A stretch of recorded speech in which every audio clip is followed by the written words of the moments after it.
Dear students, this is Praveen Kumar Agrawal from Management Department, Rotary Institute of Management and Technology, Chandosi, welcomes you in today's lecture of Principles of Economics. In today's lecture, we will discuss the topic Properties of Indifference Curve. जैसा कि previous lecture पे हमने discuss किया था कि indifference curve क्या होता है और इंडिफरेंस कर्व के अंदर एमआरएस का कॉन्सेप्ट क्या होता है। इंडिफरेंस कर्व मैंने आपको बताया था प्रीवियस लेक्चर में, it represents the different combinations of two goods which provide the same total satisfaction to the consumer. Then all the combinations are representing indifference curve. यानी कि इंडिफरेंस कर्व में हम दो गुड्स के डिफरेंट कॉम्बिनेशंस को इस तरीके से फॉलो करते हैं जिससे कि कंज्यूमर के सेटिस्फैक्शन में कोई भी चेंज ना हो, कंज्यूमर हर कॉम्बिनेशन पर सेम सेटिस्फैक्शन को गेन करे। तो इस तरह से हमें जो कर्व ऑब्टेन होता है इन कॉम्बिनेशन से, उसको हम इंडिफरेंस कर्व का नाम देते हैं। अब हम आज बात करेंगे कि इन इंडिफरेंस कर्व की क्या क्या प्रॉपर्टीज होती हैं। सबसे पहली प्रॉपर्टी है इसकी, an indifference curve slopes downwards from left to right. IC curve का जो स्लोप होता है वो डाउनवर्ड होता है फ्रॉम लेफ्ट टू राइट। कैसे होता है? जैसे मैंने ये डायग्राम यहाँ पर नोट कर रखा है, इस डायग्राम में एक्स एक्सिस पर मैंने गुड एक्स को रिप्रेजेंट किया है और बाई एक्सिस पर गुड बाई को रिप्रेजेंट किया है। हम क्या कर रहे हैं, जब हम गुड एक्स की एक यूनिट को इंक्रीज कर रहे हैं तो हमें दूसरे गुड यानी कि गुड बाई की कुछ नंबर ऑफ यूनिट्स को डिक्रीज करना पड़ रहा है। जैसे पहले कॉम्बिनेशन में एक्स की एक यूनिट थी, बाई की 30 यूनिट्स थी। दूसरे कॉम्बिनेशन में एक्स की एक यूनिट को बढ़ाया गया तो बाई की कुछ यूनिट्स को कम किया गया, यहाँ पर 6 यूनिट्स को कम करा गया, तो ये कितनी आ गई? 24 यूनिट्स रह गई। जब एक्स की एक यूनिट और बढ़ाई गई तो बाई की कुछ यूनिट्स और कम होती चली गई।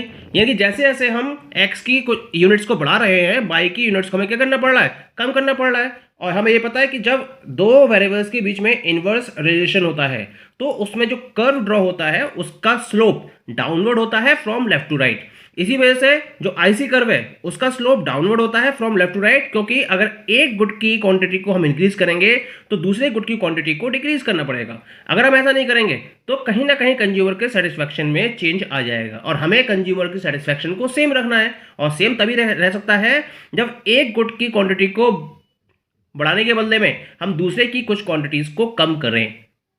Point is clear? Second property is an IC is always convex to the origin. IC curve का जो नेचर है वो कॉन्वेक्स टू ऑरिजिन होता है। तीन टाइप के कर्व पॉसिबल है। एक तो ये कॉन्वेक्स टू द ऑरिजिन, जैसा कि मैंने इस डायग्राम में रिप्रेजेंट कर रखा है। एक होता है कॉन्केव टू द ऑरिजिन, यानी कि आउटसाइड, यानी कि अपोजिट टू दिस।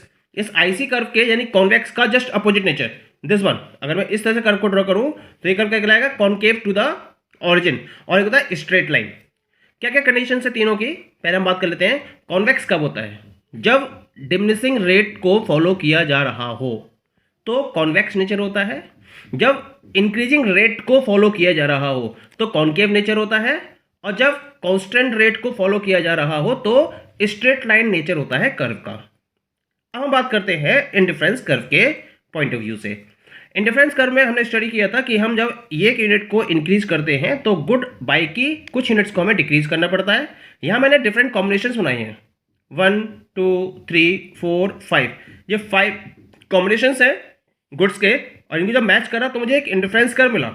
यानी कि इस इंडिफरेंस कर्व में जितने भी पॉइंट्स मैं कंसीडर करूंगा हर पॉइंट पर कंज्यूमर का सेटिस्फैक्शन सेम होगा, कॉम्बिनेशन अलग अलग होता चला जाएगा।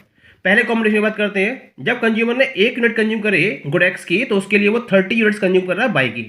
उसने एक यूनिट बढ़ाई एक्स की तो उसके लिए उसे क्या करना पड़ेगा? बाई की कुछ यूनिट्स को विड्रॉ करना पड़ेगा, और उसने 6 यूनिट्स विड्रॉ करी इसके लिए, तो अब कितनी यूनिट्स यूज कर रहा है? 24।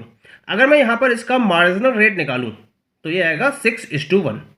अगले पॉइंट को देखते हैं। एक यूनिट और इंक्रीज करी तो इसकी इसने 5 यूनिट्स को विड्रॉ किया, अब रेशियो हो गया 5:1। अब एक यूनिट और बढ़ाई, इसने यूनिट्स को और कम कर दिया, 19 से रह गई 15, रेशियो हो गया 4:1 का। एक यूनिट और बढ़ाई गई जिसकी वजह से 3 यूनिट विड्रॉ करी, यहां पर इसने 3 यूनिट्स को विड्रॉ किया, रेशियो हो गया 3:1 का। एक यूनिट और बढ़ाई एक्स की जिसकी वजह से बाई की इसने 2 यूनिट को कम किया, अब रेशियो रह गया कितना? 2:1। तो हम ये देख रहे हैं कि जो लगातार रेशियो है वो डिक्रीज हो रहा है। पहले 6:1 का रेशियो, फिर 5:1 का रेशियो, 4:1 का रेशियो, 3:1 का रेशियो, 2:1 का रेशियो। तो ये रेशियो लगातार डिक्रीज हो रहा है। यानी कि डिक्रीमेंट हो रहा है, और वो भी किस रेट से? डिक्रीजिंग रेट से। गुड्स वाई की क्वांटिटी में डिक्रीमेंट हो रहा है और वो भी डिक्रीजिंग रेट से, क्योंकि डिक्रीजिंग रेट से डिक्रीमेंट हो रहा है, इसी वजह से इसका नेचर कैसा होता है? Convex to the origin. अगर यही डिक्रीमेंट इंक्रीजिंग रेट से हो रहा होता तो ये नेचर होता कॉनकेव टू ओरिजिन। लेकिन इंडिफरेंस कर्व की अप्रोच ये कहती है कि जब कंज्यूमर स्टार्टिंग में कंज्यूमर की डिजायर हाई लेवल पर होती है, उसकी यूटिलिटी क्या होती है? हाई होती है दोनों कमोडिटीज के रेफरेंस में। इस वजह से जब वो एक यूनिट को विड्रॉ करता है तो उसके लिए क्या करना पड़ता है? एक यूनिट को जब इंक्रीज करता है तो उसके लिए उसे बाई की ज्यादा यूनिट्स विड्रॉ करता है स्टार्टिंग में, और जैसे जैसे वो गुड एक्स की यूनिट्स को बढ़ाता चला जाता है वो गुड बाई की यूनिट्स के विड्रॉल के रेफरेंस में क्वांटिटी को कम करता चला जाता है। Point is clear?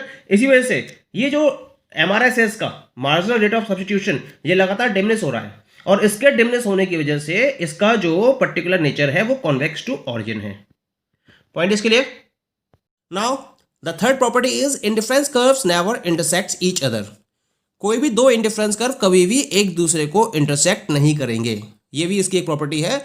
हम ये सपोज करते हैं कि ये दो इंडिफरेंस कर्व है, this is the IC1 indifference curve and this is IC2 indifference curve, और ये दोनों एक दूसरे को इंटरसेक्ट करते हैं, हम ऐसा मान लेते हैं।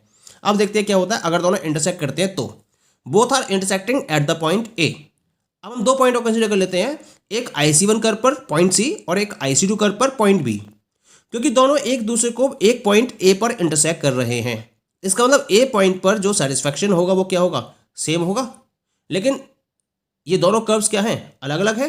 IC1 कर्व नीचे है और IC2 कर्व ऊपर है, इसका मतलब IC2 कर्व पर सेटिस्फैक्शन ज़्यादा होगा in comparison to IC1 curve. लेकिन पॉइंट A एक ऐसा पॉइंट है जिस पर सेटिस्फैक्शन लेवल सेम दिखा रहा है। और देखते हैं इसको आगे। पॉइंट B ये है IC2 कर्व पर, इस पर सेटिस्फैक्शन लेवल क्या होना चाहिए? ज़्यादा, लेकिन ये पॉइंट इससे नीचे है तो इस पर सेटिस्फैक्शन हो गया कम, जबकि C पॉइंट पर सेटिस्फैक्शन होना चाहिए कम और इस पर शो कर रहा है ज़्यादा। कहानी रिवर्स हो रही है। The total concept is reversing. जहां सेटिस्फैक्शन ज़्यादा होना चाहिए वहां कम शो हो रहा है, और जहां कम शो होना चाहिए वहां ज़्यादा शो हो रहा है। इसके साथ साथ क्योंकि A पर सेटिस्फैक्शन A और C एक ही पॉइंट पर है, यानी कि A का सेटिस्फैक्शन C के बराबर होगा, ऐसा ही A और B ये भी एक ही कर्व पर है तो A और B का सेटिस्फैक्शन भी सेम होगा। इसका मतलब A, B और C तीनों पॉइंट पर सेटिस्फैक्शन क्या होगा? सेम होगा, जबकि ऐसा पॉसिबल नहीं है क्योंकि दोनों अलग अलग कर्व्स हैं। इसका मतलब ये प्रूफ होता है कि इंडिफरेंस कर्व कभी भी एक दूसरे को इंटरसेक्ट नहीं करेंगे। Clear? Now come to the next property. An higher indifference curve indicates a higher level of satisfaction as compare to a lower IC। यानी जितना हम राइट साइड में मूव कराते चले जाएंगे इंडिफरेंस कर्व को, उतना ही कंज्यूमर का सेटिस्फैक्शन लेवल बढ़ता चला जाएगा। जैसे डायग्राम में क्लियर है आपको, गुड एक्स और गुड बाई को मैंने एक्स और बाई एक्सिस पे लिया है रेस्पेक्टिवली। यहाँ मैंने तीन इंडिफरेंस कर्व रिप्रेजेंट किए हैं, indifference curve IC1, IC2 and IC3। IC1 curve पर मैंने दो पॉइंट लिए हैं A और B, IC2 पर C और D और IC3 पर E। तो इस कॉन्सेप्ट के अकॉर्डिंग A और B पर तो सेटिस्फैक्शन लेवल सेम होगा, लेकिन C का जो सेटिस्फैक्शन होगा वो A और B से ज़्यादा होगा, क्योंकि C पॉइंट क्या है? A और B से अबव है। अगर आप देखेंगे तो C पर जो कॉम्बिनेशन होगा गुड्स का वो A और B के कंपैरिजन में ज़्यादा होगा, यानी जब ज़्यादा गुड्स कंज्यूम कर रहा है कंज्यूमर तो उसका सेटिस्फैक्शन लेवल भी क्या होगा? ज़्यादा होगा। अब बात करते हैं E पॉइंट की। E पॉइंट क्या है? A, B, C और D इन चारों पॉइंट से अबव लेवल पर सिचुएटेड है, यानी कि इस पॉइंट E पर जो कॉम्बिनेशन होगा गुड्स का वो इन चारों पॉइंट्स के गुड्स के कॉम्बिनेशन से ज़्यादा होगा। इसका मतलब E का सेटिस्फैक्शन बाकी सबसे ज़्यादा होगा। तो इस तरह से हम जितना आगे की तरफ बढ़ते चले जाएंगे तो जो भी हमें इंडिफरेंस कर्व मिलेगा उस प्रोसेस में, उस पर जो सेटिस्फैक्शन लेवल होगा वो प्रीवियस इंडिफरेंस कर्व के सेटिस्फैक्शन लेवल से ज़्यादा होगा। This is the fourth property. Now come to the fifth property. And IC does not touch either of the axis. IC curve एक दूसरे को, जो IC कर्व्स है वो किसी भी एक्सिस को टच नहीं करते हैं। जैसे मैंने यहाँ कर्व में दिखाया है कि ये IC1 कर्व एक्स एक्सिस पर टच कर रहा है और IC2 कर्व बाई एक्सिस पर टच कर रहा है, क्योंकि हमारा जो कॉन्सेप्ट है वो दो गुड्स के कॉम्बिनेशन को लेकर है। अगर यहाँ देखते हैं हम IC1 के इस पर्टिकुलर पॉइंट पर गुड एक्स की तो वैल्यू है, लेकिन गुड वाई की वैल्यू कितनी हो गई? जीरो हो गई।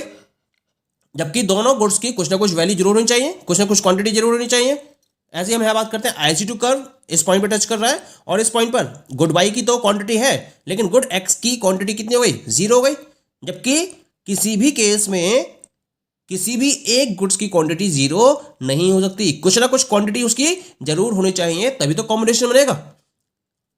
इसका मतलब यह हुआ कि कोई भी आईसी कर्व एक दूसरे किसी भी एक्सिस को टच नहीं करेगा। Clear? Now come to the sixth property.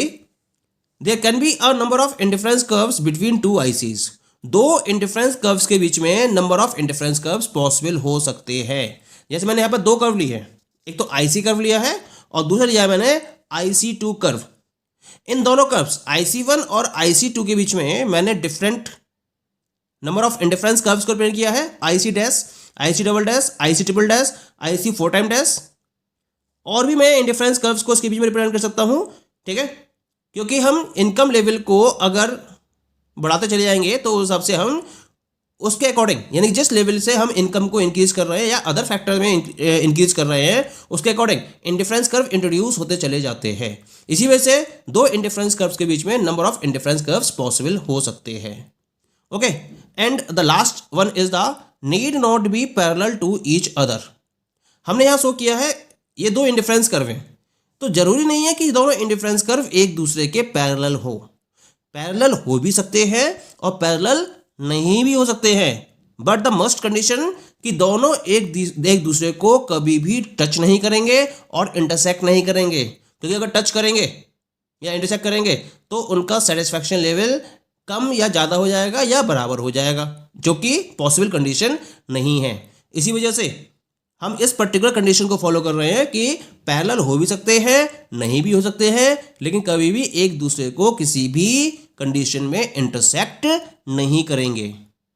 So point is clear? These all are the main properties of indifference curves. Okay, thank you.